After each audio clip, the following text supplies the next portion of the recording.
welcome back to Intern to Empire, where we talk to young professionals and get their stories on how they're winning in their early careers, industry, and life. I'm your host, Ava Swinton, and today as my co-host, I have as always, the wonderful and amazing Ina Swinton, and as our guest, we have the lovely Sarah Olson. You guys could please both introduce yourselves, starting with Ina and then Sarah. Hi, I am Ina Swinton. I am Ava's co-host and her mom, and I love learning from all of our amazing guests about their journeys at this difficult time. And the times are always difficult, but they're also always great. And I think that's what we're here to talk about. Hey, I'm Sarah Olson. So I currently sit as one of the social media coordinators for the US Open and the USTA. So I have the amazing opportunity of getting to tell the stories of tons of tennis athletes at one of the most elite premier tennis events in the world. So I'm super excited to be here today and talk to you guys about my journey. Yeah. Thank you, Sarah. Well, we are so excited. Of course, everyone loves tennis, and you have an inside view, and you must be preparing already for the Open. So before we even talk about how you got there, can you just tell us about a typical day in your work? Yes, so right now we are in the summer swing. We are getting super busy because we finally are reaching slams 2, 3, and 4. So Roland Garros starts on Sunday, which is the French Open. And so my team and I are prepping as much as we can to cover that. I like to tell people that the slams are like all best friends. So we like to support each other in the best ways that we can. And so my team and I are full coverage about to start Roland Garros, which means we are working kind of some odd hours, a little bit of the early mornings, some late nights just to work for Paris's schedule. But apart from a Grand Slam, a typical day in the life for me, I guess it really depends each day, but I spend a lot of time planning content and strategy with my team. And so each month we kind of tackle either a different hub month or a different event. We're always tracking the Masters 1000s, the ATP and the WTA match notes. We're always tracking milestones of our players. We don't necessarily have players on our roster. Like we're not like a baseball team or an NHL team. So for the US Open, we like to support our champions and then players who have played really well at the tournament. And then for the USTA, we support all tennis athletes that are a part of USA Tennis. So I spend a lot of my days tracking their milestones, tracking their updates and how they're playing and posting about that as well. And then again, just prepping for the US Open, we spend a ton of time brainstorming. We only get like one day with the athletes. And so it's how we can best maximize our time with them. So we spend a lot of time planning for media day and yeah, so lots of stat tracking, milestones, watching a lot of tennis all the time, and lots of strategy and content planning. Um, that sounds so much fun. I know. And I'm sure you deal with a lot of personalities as well in the sports world. So, how did you tell us about your journey Yeah, I was gonna into ask that. sports? Yes, so I started when I was at the University of Tennessee. So I went to UTK, studied public relations, and probably started my kind of dive into sports my junior year. So I had an internship in Dallas the summer before my junior year, and it was with a fashion company. And it was kind of there where I realized just because I like to wear cute clothes doesn't mean I want to work in with the people who sell the cute clothes. It just wasn't really my niche. And so I'd gone on a tour of the entire athletic department. UT does this awesome thing where they allow you to kind of like tour the athletic department. I don't know if they do it anymore, but it was a really great opportunity. And they make you at the end of the tour email at least one professional you met that day. Whether or not you're going to get a response, you have to email them. And so I emailed my boss, who would end up being my future boss, and didn't get a response. And that was in like October. Moved to Dallas for the summer. Um, and then again, realized fashion wasn't really my thing. And I really loved the sports side of things. My dad and my brother grew up watching sports. And so obviously it was always something that was on the TV, whether or not I wanted to watch it or not. And so I ended up emailing my boss 2 more times after that in the summer, being like, please talk to me. please hire me. I at least want to hear about what your interns do. Like, I know you have internships. I just want to hear about it. And finally got a call with him and got hired on the spot. And so going into my junior years, really when I started working with UT Athletics, and 151 Creative is kind of what their department is called. And I started working every sport under the sun. I worked cross country at 6 a.m. I worked swim and dive because I was a swimmer growing up. And that's kind of where it started. I jumped in and was like, whatever you want, whatever sport you want me to work, like I will do it. I want the experience. I want to meet people. I want to tell stories. So I really was open to anything, and that's kind of where I started to thrive. So what I like is that you emailed 3 times, not once, not twice, but 3 times. So that's persistence, and it worked out. So that's something we always try to emphasize, that it takes many tries at the same thing, and you may not even get what you want, but you'll get something else. So so that's excellent. So you did this for the next then 2 years while you were at school, so junior and senior Yes. year? So I graduated early. I graduated December of 2023. So I did it for about a year and a half. Mm-hmm. And how did what led to your next step? Yes. So I found out I was going to graduate in December in September. So I didn't Because you had really enough know. credits? Yeah. So I went into my advising meeting my senior year, and she was like, you only have 1 credit left. And I was like, oh, I'm not ready to leave yet. But it ended up working out really well for me because I'd started to fall in love with softball and baseball. The environment, the atmosphere, the way the players work together as a team, like it really just was somewhere I was like, this is where I want to be. Like there would be days where there'd be a softball game in the early afternoon and a baseball game in the evening. And normally we would have one intern work each thing. And I told my boss, I was like, no, I'll be at both. I was like, you could count me. I will be at both. I will be at both from the start to the finish. And so when I found out I was graduating, I basically, in the sports industry, you really have to be aware of the hiring calendar because like the season calendar. So, teams are are unlikely to hire during their season. Like, so I wasn't going to go into the NFL. It was mid-season. And I kind of was like, okay, well, I'm probably going to try and go into baseball. I didn't know if I was going to get a job in the MLB or the MILB, but I knew that was based off the hiring period in the season, that was what I was going to try and go into. And that was likely going to be, if I got a job, the sport I went into. And so that's when I kind of started applying to anything and everything. I networked out the wazoo. I networked even if there wasn't a job available because, and I see this now when people reach out to me to network, a lot of times young individuals reach out to me when they see a job open and they'll tell me that there's a job open. And that makes me a little less inclined to reach out to them because they only want the job. Versus, so what I started doing was I just started networking with people because I wanted to pick their brains. Half of the time there actually was no job available. And so that's what I started doing. I'd probably have like 2 or 3 calls a week with different people on different teams. Either some of them weren't even necessarily working like directly with teams. Maybe they were working in events. I was really just trying to feel it all out. And so that's where I got my first offer, which was with the Rocket City Trash Pandas, which is the Angels minor league team. And I was so pumped. I was like, this is it. This is my moment. But then I had a network connection into the Kansas City Royals, which is where I ended up working, and went through the entire interview process with them. And funny enough, when I talked to my boss once I was there, I was like, did you not know that like I networked and I know XY, like this person? And he was like, oh, no, not at all, which is really funny because I guess I didn't really need to network because I somehow made it through the application process. But yeah, so I knew I was going to go into baseball, or knew I wanted to go into baseball with the seasons. And so that's just kind of where I really started working really hard and applying to. And then that's what got me to the Kansas City Royals for their 2024 season as a trainee. And then how did you move from baseball into tennis?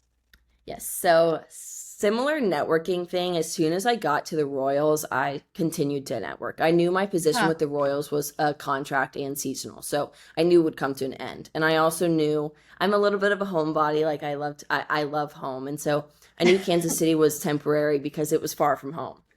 Um, so I was open to moving anywhere within a couple of states of home. Kansas City was a little bit far for me. And so Right. I started networking pretty much as soon as I got there, with people, different people within the club, within the organization. I started meeting new people in different departments and just like seeing what they do, because as a trainee, people are more than willing to help you because you're in just that time of life where like you are really exploring. Like, yes, I was their social media trainee, but I was in their trainee program. So I really talked to anybody and everybody. And I don't think that people take enough advantage of being in internship or trainee positions, because that is like time of like a period where if you're not in college and this is your first internship or first trainee program, co-op, whatever, outside of school, this is like your last chance to be like to be connected to people, because people are very willing to help people that are in those exploratory kind of Mm-hmm. fields. And so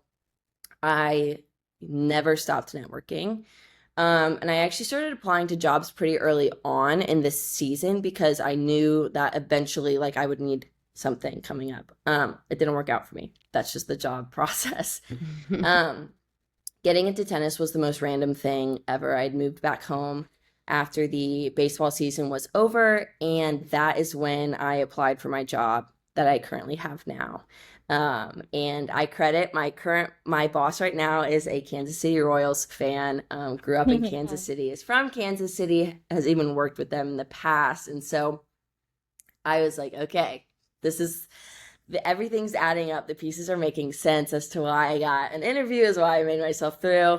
A little bit of an imposter syndrome, if you can't tell. Like sometimes I'm like, oh, that's probably why I made it through. And I think that Right. that's probably a normal thing for young adults in the professional industry. But yes, so it was very random. I'd never covered tennis before, and I never even thought about moving to Orlando.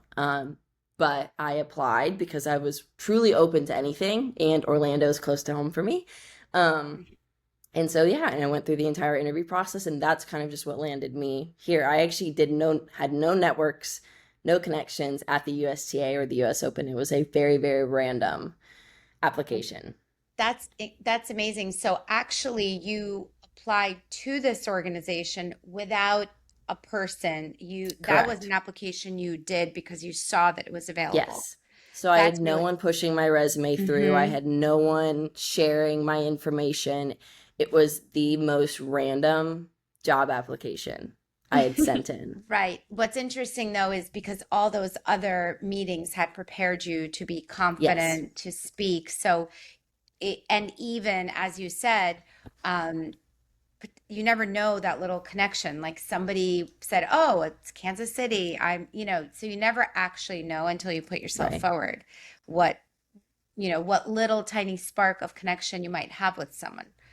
Yeah. So that's really interesting. And how many interviews did you have to have? I think I had about three or four, and then a project that I had to do as Oh, well. okay. Ooh, Yeah. so like a little test run. Yes, which is actually very common within social Hmm. media positions. It's when I applied for a job with the Chiefs and I had to do an entire thing for them. I had to edit a video, write captions for photos, things like that. And so it was very similar with this job. I wrote some captions, and I think for my job for the Royals, I was given a list of like scenarios, like baseball scenarios, and I had to write out like if I would do a post, what platform it would go on, what my copy would be, and like if it weren't to go on a platform, why it wouldn't, like kind of like strategy, like why it wouldn't go on one platform but it would the other, and why you would, so why you do a photo or a graphic instead of a video. So So there's, interesting. yeah, there's always a lot of projects related to social media. So that's very interesting. So it's a practical sort of test, but you have Yes, to approach it. You know the different styles of writing and the events. It sounds like a lot of fun, but also stressful Yeah. yes, potentially. both. Yeah. So I think so. What social media, given that you use it all day, what are some tips you have about for young people who want to break into this space, so they're networking, how do they build up those skills in social media, you know? Hmm. I honestly think research becomes your best friend, especially within the interview process, because knowing who you're talking to, every brand is different. And so adaptability is key. Being able to tell different stories is huge. And so I became very, very like keen on researching the person that was like researching the brand that was I was going to interview with. Like I wanted to see how they posted, what platforms they posted on, what platforms they didn't post on, what they put on each platform, how they do their captions, their copy, how they edit their videos, because everybody does it differently. And that skill of being able to adapt to that is huge, especially in social media. Because how the Royals and how I worked and edited for the Royals is different than how I do with the USTA. That's just because everybody has a different tone of voice. And so especially in social media, it's doing that research and being able to notice the differences in how people market and create content for their brand. It is huge for sure. Has social media always been something you've been very interested in? Like, was that something you were interested in high school as well? And then, like, in college, did you like help run other types of social media that ultimately you were able to like bring over to your jobs? Yeah, not at all. I was like the last person in my friend group to get any sort of social media, which I think is Hmm. really, really funny. I got social media last. I didn't have Snapchat for a while. I didn't have Instagram for a while. It just was never something I really thought like had in my life. And then I really was always interested. I knew I wanted to do something people focused, which as like a high schooler, I was like, I want to do something that works with people. I'm like the most broad thing I could probably say. I was like, I just want to work with people. I started in marketing and then went to PR. Actually, I started in occupational therapy and Oh, then okay. yes, and then was like, oh, I can't do the medical field. And then went to marketing and advertising and had an internship with my uncle.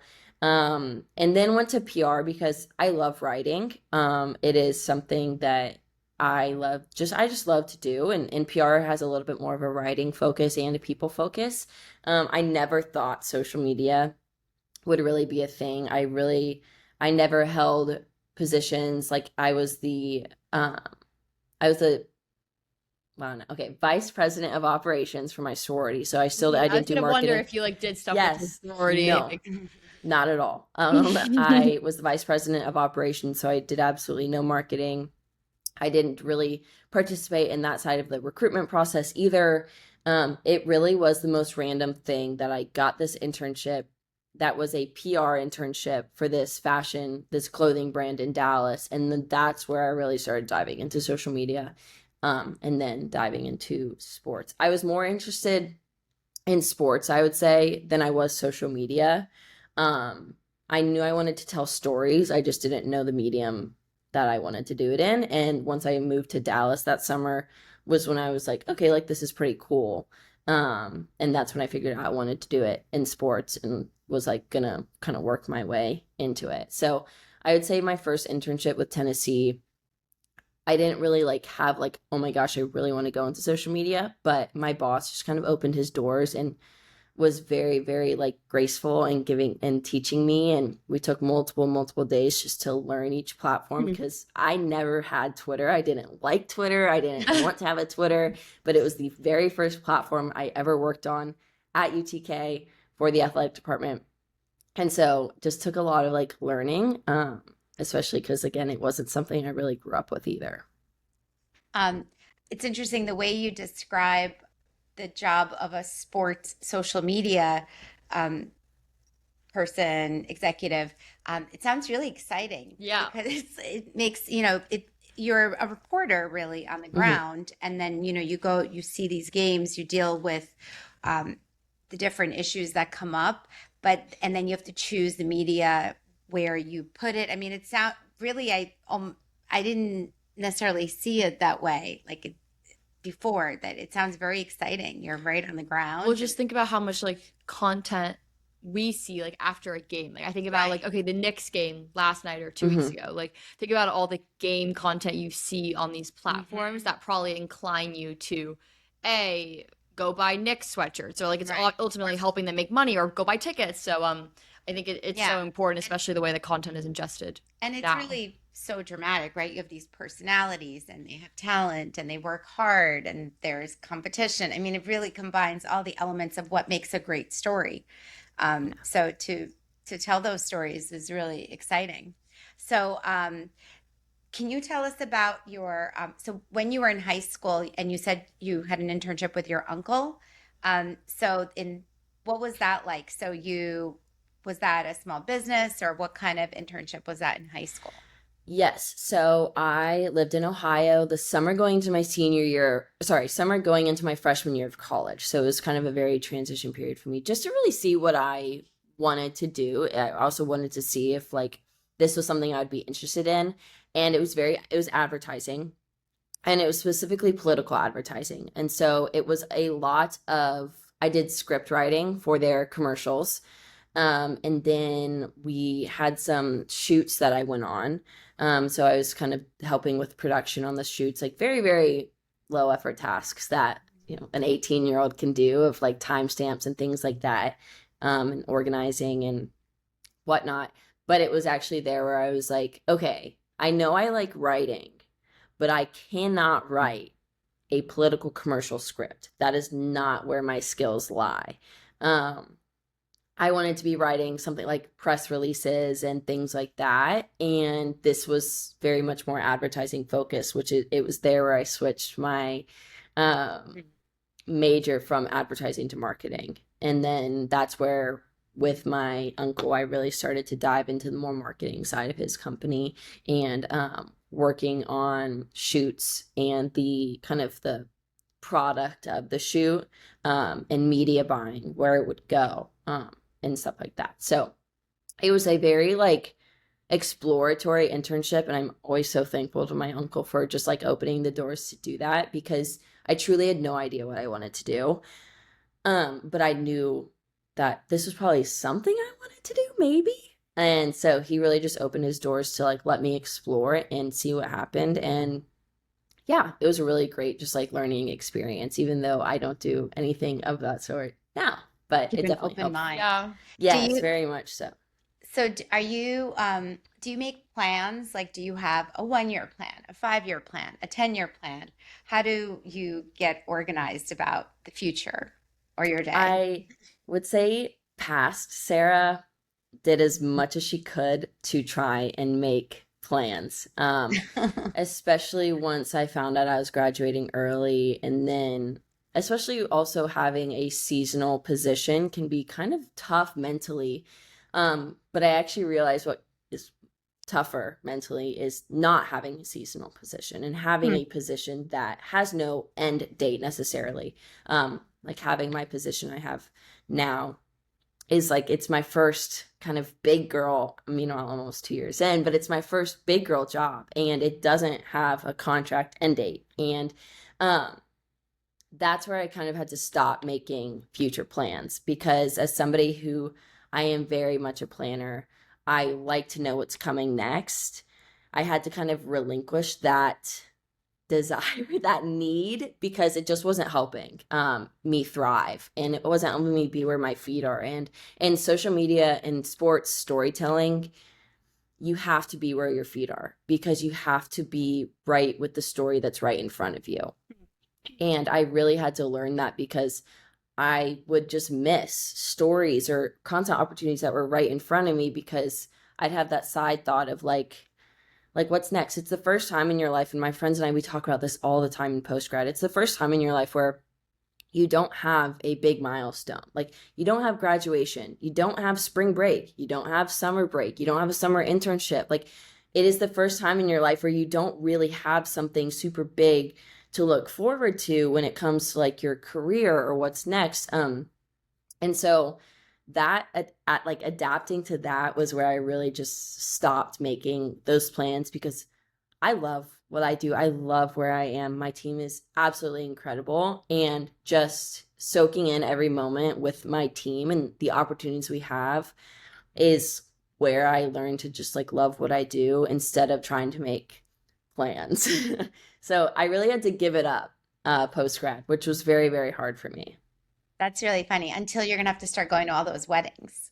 And then I know, I then you're know. I'm gonna like, be planning all right. those bridal Yeah, showers and all it's the that fun stuff. And I part think that about, takes up like a yeah, bunch of years. So Oh my it God. does. no, I'm Yes. saying No, that it does, then you're like, oh well, June will be yes, this, and then it does end up yes, sort of it defining does.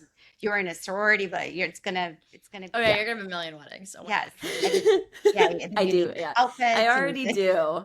I already do have a Really? lot coming up. Oh yes, I already have, I think, two this year. I would have had three if I was able to go to a third one. And okay. so it's always funny. I joke a lot of trends with on social media. I try and stay off as my on my of my Huh. personal socials as much as possible because I spend time on social media so much. But my friends and I joke all the time. It's like, okay, marathon, engagement, baby, new dog, wedding. And my friends and I are over here like, okay, what city are we going to next? Like, what are we Right. doing Oh next? my And so God. it really is such an adjustment, but it's such a beautiful time just to having the ability to have that freedom of that adjustment is Mhm. something I'm really, really grateful for. Wait, so so you're saying you spend less time on your personal social media given that your job really revolves around being on social media? Yes. I could never be like an influencer of my own. Like, Right. by the time I come home, the last thing I want to do is like create and edit a video for myself. Right. And I love being behind the camera. I actually, when I was with the Royals, I was like, no, like maybe this could be kind of fun and like let's maybe try do it. And I tried to create a few TikTok videos here and there, but I would do that and then I'd get home and I have to be editing my own stuff. And I was like I just spent the whole day editing these like insane athletes and like editing their stories and their content, and I'm going home and editing my stuff. That's like, come with me to get my Starbucks before I go into the stadium. I'm like, I can't do it. And so my social media is very much just a reflection of my life outside of work. Like obviously I have Mhm. the occasional like US Open post, but it is I'm very carefree with my own social media. And it's just kind of like a release for me. Like I'm like what's in my favorites folder that I can dump, and so yeah, it really I'm very carefree with my own social media just because I have to be so meticulous and so careful and detail oriented with my work socials. I love the way you're talking about it. I wish we all could be more carefree because with social media when it comes because I think it's very fraught when you're posting about yourself and people spend so many hours editing things and fretting how they look. So I Yeah. think it's a very nice Yeah. result, I guess, of your Thank you. job It being was in social media that yeah. you don't have to fret so much about your Yeah. own personal. Yeah. I'll be honest, it was definitely a learned trait. Like I didn't used to be like get to this point. I think this could be very common in the sports industry is your job becomes your personality. It becomes who you are because you do have the opportunity to be in a very cool position that like nobody else is in and you have access that nobody else has. And so for a while my social media was that. It was like me on a field, me with my players singing the national anthem. Like my social media was very much a reflection of my job. And that's because baseball is 162 games or whatever a year. And so there's always something going on. And I always had photos. And so it wasn't until I moved into a job that literally is only 3 weeks out of the year that I'm like on site most of the time that I was like, oh, wait, like my social and my personality, like who I am, my value isn't built on my job. Yes, I have an incredible job and I have incredible opportunities, but who I am is outside of my job is so much more important for me to build. And I think that that's what I started to realize where like always wanted to tell the stories of athletes for the person that they are outside of like who they are on the field and who they are on the court. And I wasn't doing that for myself. And so it wasn't until I moved with the US Open where I just had more time to build my own like social life and just start to love being where my feet are. And so that's kind of where it was that it basically just wanted to say I wasn't always like that. And it It took took a some time. lot It of an took work. adjustment. Yeah. Yeah. Mhm. Yeah. I think that's a really interesting thing because you never think about people in these jobs, how they divide sort of, because you have such high level of skill in making these videos and telling these stories. It's a lot. Yeah. Um, Yeah. you could And I have a go question. ahead. Have you had any mentors in your life who have really played a big role into shaping who you are today? Yes. So I really actually gained most of my mentors when I moved to Orlando. Really being in that post grad season of life. I moved to Orlando for my job. I don't have any family here. Um, and so it was really realizing that I needed somebody here. I needed somebody who wasn't just a phone call away, but they were a drive. Like I could go and see my mentor. And so I've one mentor right now. Her name's Courtney. She's absolutely incredible. We meet once a week. And I wouldn't even say she's a career mentor.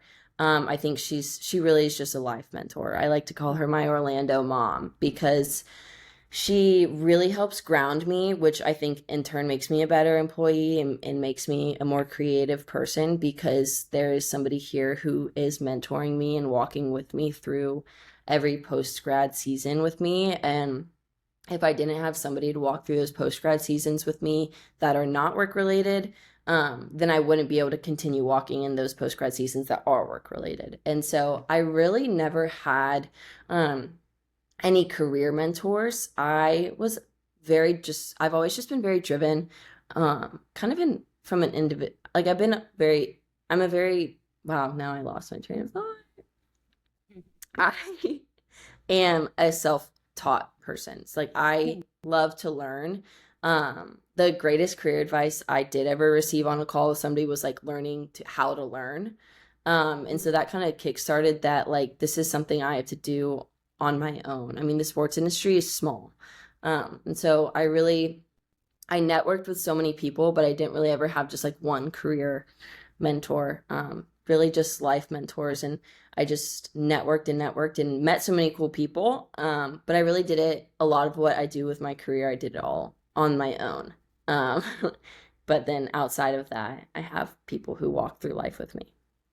That's great advice. We actually always, Dad and we always tell Ava and her siblings that learning how to learn is so important because, especially now, there's so many shortcuts, with AI, et cetera. Like you still really have to learn how to put the processes in your mind, how to actually do things. And so I think that the skill of knowing how to learn things is on your own is very valuable. And of course, you have your mentors, life mentors, et cetera, but just to be able to sit with yourself and learn something is a great skill.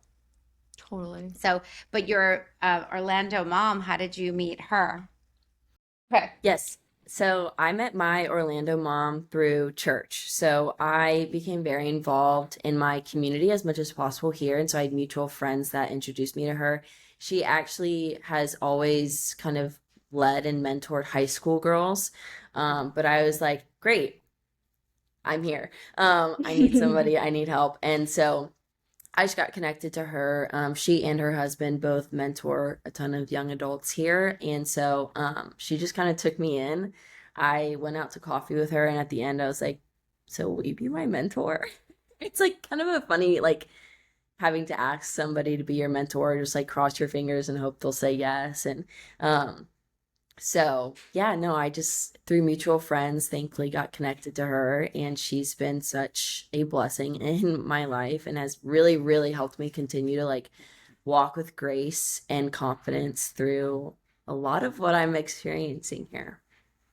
That's great that I did to ask, will you be my mentor? So it's that specific that it's not just casual, like, oh, Yeah, I'll see you again. It's really saying, do you yeah, want to have this relationship? yeah. It takes a lot of vulnerability. I was Hmm. in a very vulnerable time. Just, we were talking about what was going on in my life, and I was like, I would really love to continue this. So it is very vulnerable to be like, I'd love to like keep Yes. meeting with you if you'd be open to it. And and so she was very open, which I'm very thankful for. I think Tip. that's great advice Yeah. because it might not be necessarily someone at work or your parents, or, it could be someone that you just connect with, an older person you meet at church or another social setting, and just being vulnerable. That's a great tip, I that you have know. to be willing to be vulnerable, which is not always easy. Yeah. Yeah. Another question. What have been some of your biggest challenges in life, and what are ways that have helped you overcome that are tips that we can share to our viewers?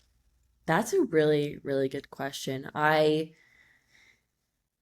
think what's challenged me the most, I've always been somebody who's open, like new cities are some I love, like they excite me. Like I moved to Dallas for a summer. I lived in downtown Atlanta, which yes, I'm from Atlanta, but my parents weren't living in Georgia at the time. And so I moved to downtown Atlanta and lived with girls I didn't know for a summer. And obviously like moving to Tennessee and then moving to Kansas City and then moving here.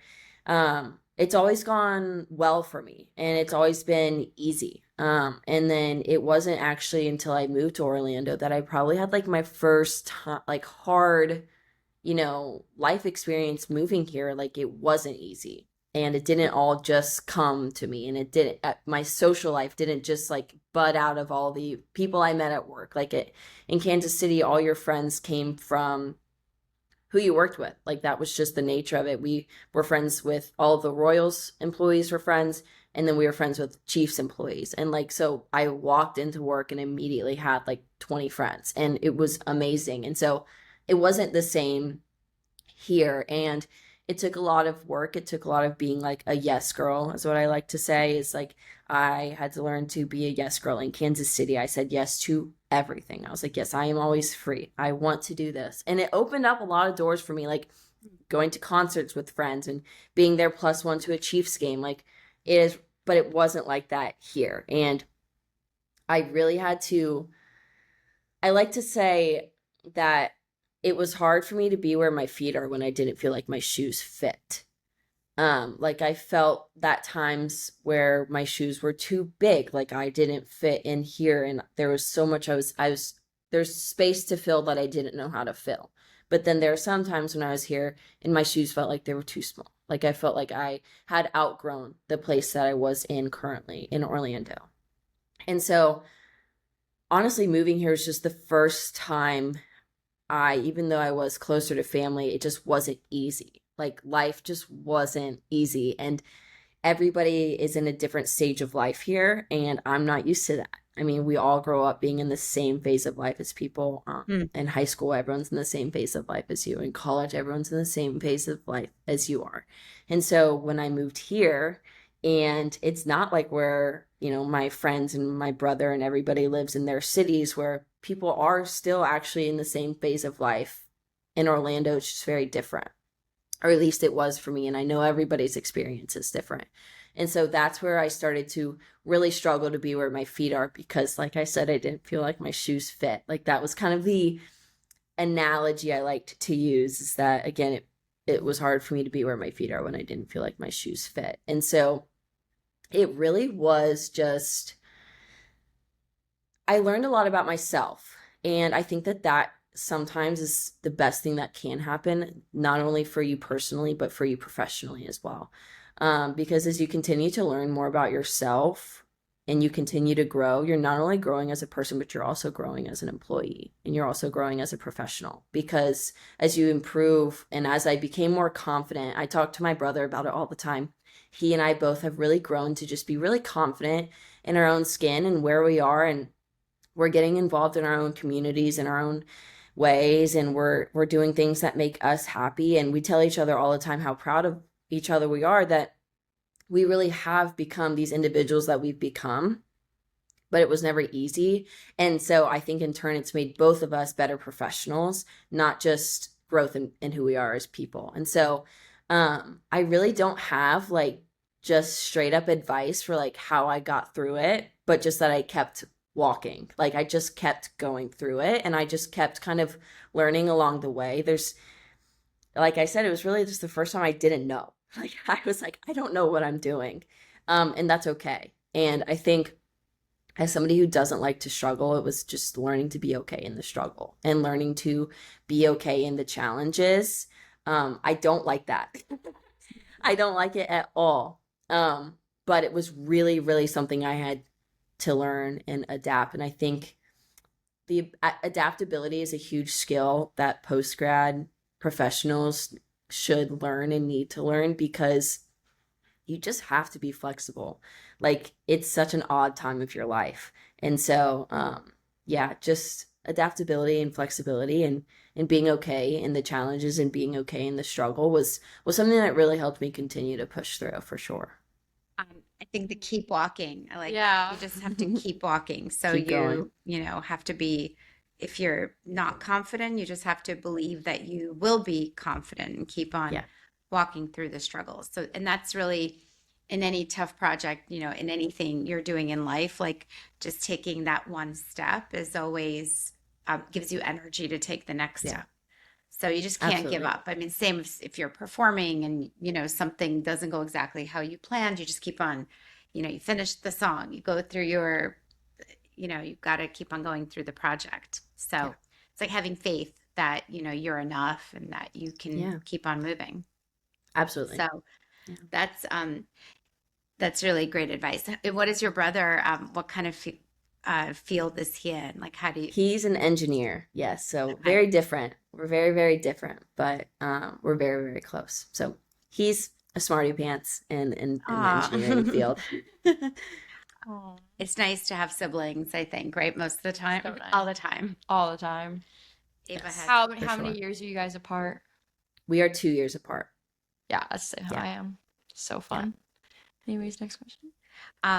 so I was going to ask you about your free time, which, you Yeah. know, I don't know how much, not free time, but sort of any hobbies that, like, how do you find balance?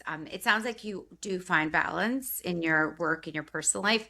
But how do you do that as well? And also, you know, being around, let's say, famous people and stars, you know, really, because you work with people that are stars, Hmm. right, as well. How does that, how do you feel about that as well? So sort of two Yeah. separate questions, if you want to Okay. tackle one of them. Yes. I'll start with, so the first one, hobbies. I love being outside. And I think that that has been something that's very much grounded me. Just like sometimes after like a hard project, I'll just be like, I need to go take a walk.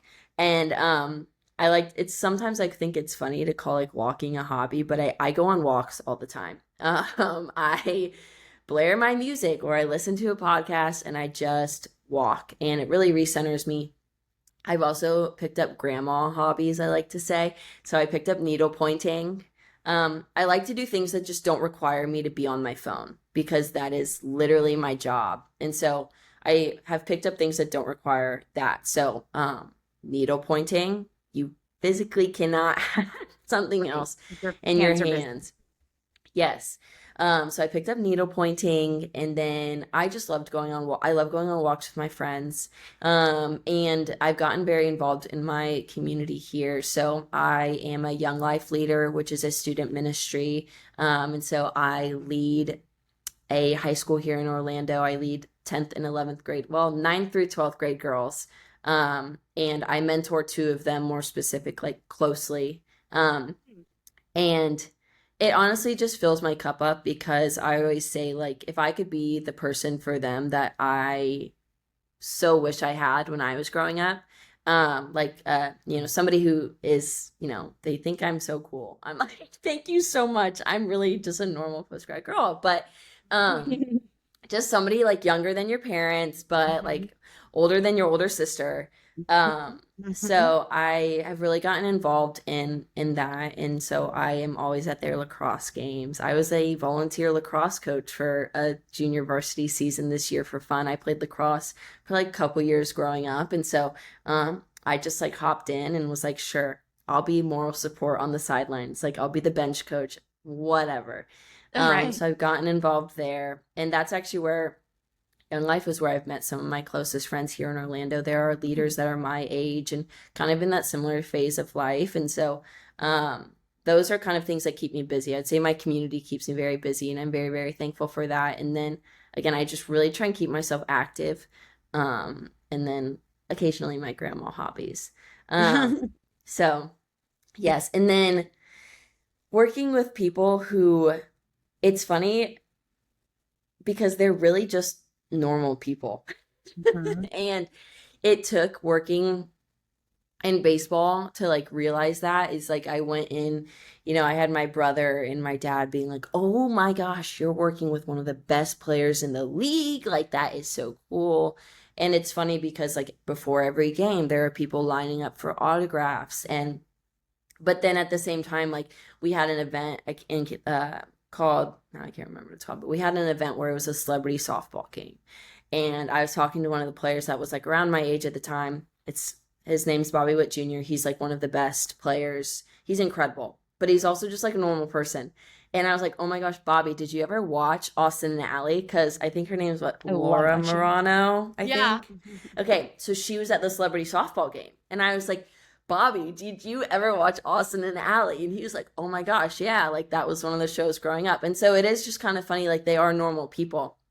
And so, they have lives outside of the people they are on the field. And it's been really fun actually because in the position I'm in, I get to see their like fun side, especially with media day at the US Open. Like I'm holding a thing of sticks that are dropping and they're trying to like catch them midair, and like I'm having them write like a letter to themselves for the tournament, and I had got to give them to Carlos and Arena after they won, and like they're like, Oh, "Oh, I that's know what this fun. is, like that's so cool," and so I get to see them in their just most like kind of chill element, and that really just helps me. Like they're just are normal people. Like this is just their job, just like this is just my job, and this is Mhm. like just like Alexa's job is acting. Like this is just our Right. job. Like this is just what we do. um and so I don't really like, it's funny, like I just really see them for like the person they are, I guess, not really just for like the job title they hold. Like Hmm. they are just like like the baseball player's job is just to play baseball. Like Yeah. just like my That's job is to press the record button and right. and ask you what your favorite ice cream flavor is. Like it's just Right. so, it really is just, there's just such a fun side to it. And so I've really tried to just take in that side of it, and not fangirl or not be so like Hmm. overwhelmed or stressed or like Well, and literally, you get to share to the world like their yeah, favorite, like what you think their favorite side is. Like all these yeah, fun questions, like what's your favorite ice cream? Like what are your hmm, top 10 movies growing up? Like you get to show them like the world, like their other side that's yeah, not what we think of them as like these incredible tennis players. Like they're also just people who like the things we like. yeah, Right. absolutely, And exactly, have some wisdom as well in terms of they have a talent, they worked hard, they know how to practice, but also they are just people. Like we all are people in the world. So yeah, it makes you more confident to interact. So, but I'm sure yeah, I'm sure it's when you tell people, they're like, oh my gosh, I mean, the US Open is yes, the hottest ticket yeah, in Oh my town. God, yeah. And you're yeah, right in the best seat. yeah, Uh, I think we're getting to our last question, which perfect. I ask this to all my guests, but pardon me. What are three things you're looking forward to in like the upcoming year, or like I would say summer, but summer feels like it's going by very quickly, and I feel like I blink it's gonna be over. One could be like personally, socially, and like professionally, or just three things you're looking forward to in general. Yeah, so obviously looking forward to the 2026 US Open. I literally cannot wait. It is the best event ever. It is the longest 3 weeks for me ever, but like it is just so much fun. So I'm obviously looking forward to that. And then personally, I'm just traveling a ton and I absolutely love it. I am going back to Atlanta for a couple weeks. I'll spend some time up north at the Jersey Shore for a week or yes. two, and then we're traveling for work some, so we'll probably go to DC maybe, or really just, we never know, which I think is also what's really fun is like I recently went to Athens and I found out a week and a half before. Oh, So I mean, I kind of, that part's just really exciting. So lots of travels coming up, which I'm really looking forward to. And then let's see. Obviously, Roland Garros, the French Open is coming up, and so Actually, it starts very soon. And so I'm just really looking forward to getting back into like the swing of things, literally, figuratively, because of tennis. But like, I, it's been such a long time since the Australian Open. And so this, like, once the French Open, once Roland Garros starts, like, it is go time. And so Right. truly, like, that excites me creatively, professional, like, just gets me going. And so I would say that's probably the third thing is just for that summer swing of tennis and getting really into it. I'm just really pumped. Sounds I'm super so excited to exciting. watch What it. what are your frequent travel tips? Do you Oh only take a gosh. carry-on? No, I am a chronic overpacker. I've gotten So is better. he. I honestly, the I know. US Open taught me not to overpack. I think I had 4 total bags with me last year to the US Open. So it's quite the trip. I'm a chronic overpacker. I've gotten really good at the carry-ons though. But gosh, I really am probably the most chill traveler now. My dad traveled for work growing up, like my whole life growing up. And so whenever we would travel as a family, it was just like as if we were traveling for a business trip. Like we traveled like my dad. And so I just kind of go through it is what it is. Love TSA pre-check. It's really gets me to the airport. I don't get there 2 hours before. Yes, Same. we love that. Yeah, my friend, she's flying out today and she was like, yeah, my flight's at 2. I guess I'll get there like 11:30, 12. I was like, girl, I'm getting there at 1:30. Yeah, we're very last minute. I'm airport walking people through know a lot and of the yeah, and the I'm just lounges. walking try on the to- plane. yeah, we're that's You're a Yes. good traveler. We've been traveling. I'm a good traveler, but I'm also like I don't get to the airport 2 hours before. Like max, I Yeah. get there like 30 minutes before boarding. Maybe like just try to Yes. like make sure you Yeah. get through the airport. Yeah. Yeah. No, I'm Cool. not I like the the airport. biggest You get your travel tip girl. Starbucks. Oh my you God, have the Mom. plane. Yeah. I don't know. It's fun. I think it's fun. Like airports are, I mean, it could be stressful, but it's also exciting. Everybody's going, especially if you're going somewhere, right? Yeah. Well, that's I the know only that. thing is the Orlando airport Yeah. is just filled with a lot of like Disney travelers. And so it's just Oh. always super busy and it's not a Right. big airport. So it's Right. busy. People have got their Disney souvenirs. Like they just had the most magical week of their life. They're bringing their Disney souvenirs. Their kids are tired. They're tired. Or Right. you've got people coming off the plane who are excited to have the most magical week of their life. So it's just a very crowded airport, but it's And it's such all, a like isn't it all like carpeted? Yeah. It's like all carpeted. Every time Yes. I fly into Orlando, it's like there's like a Yes. shuttle to get to like the other gates, and I'm like, Yep. it's all carpeted. It takes me for that's an Yes. airport I take extra I time. don't like the carpeted ones because it's hard to. It's really hard bring to roll your suitcase. Yes, it is not. I mean, growing up in the Atlanta airport, I can confidently say growing up in the Atlanta airport, the Orlando airport, not my favorite Yeah, airport. We are lucky. We have the best Oh yeah, terminal in the world Newark right is now. so easy. So Yeah. yeah, but Nice terminal. thank you, Anyway. Sarah, so much Yeah, for being of on the course. podcast. So much incredible information. I hope our listeners get So much fun and such a unique view. I know. on, what a great industry. You're job, our first sports social professional. media. We're so Yeah, excited. you're our first sports social Yeah. media person on our No, I love podcast, it. and we want to get a million more after this. And actually, Amazing. before we go, since we have an expert here, top 3 social media tips. oh yeah, Any tips for Ooh. that we can take away? There's no such thing as just like a go viral button. Like people ask me all the time, just make me go viral. I'm like, I can't. So Right. tip number 1, get that thought out. Let's think. Tip number 2. Oh, each platform is different. Like okay. what you post on Twitter is maybe not going to do well on Instagram. What you post on Instagram maybe isn't going to do well on Twitter. What you post on TikTok may only do well on TikTok. So just being aware that like the algorithms could not be more different. And you'll never learn the algorithm as somebody who's been a professional in the social media industry for, oh gosh, like 3, almost 4 years. If you could call me an expert, I have never learned the algorithm. It always changes. It literally always changes. And I guess that would kind of be like my second and third tip is just like the algorithm always changes. And so you got to be adaptable. You got to be flexible. You'll really never learn the algorithm. You just got to work with it. Try again. We find out something doesn't work. try another way, pivot, try again. Never stop learning on social media. Never stop learning.